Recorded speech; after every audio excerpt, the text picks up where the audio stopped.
It really took a decade plus of social media being out in the world for us to sort of realize and even characterize some of the real downsides of it. How should we be measuring it here with AI? There's a number of new organizations starting, and I expect relatively soon there will be new governmental departments or commissions or groups starting.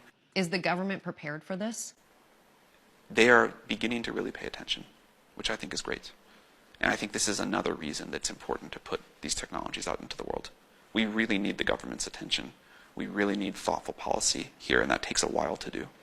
If government could do one thing right now to protect people and protect from the downside of this technology, what should they do? The main thing I would like to see the government do today is really come up to speed quickly on understanding what's happening, get insight into the top efforts, where our capabilities are, what we're doing. And I think that could start right now. Are you speaking to the government? Oh, yes. Or you're in regular contact? Regular contact.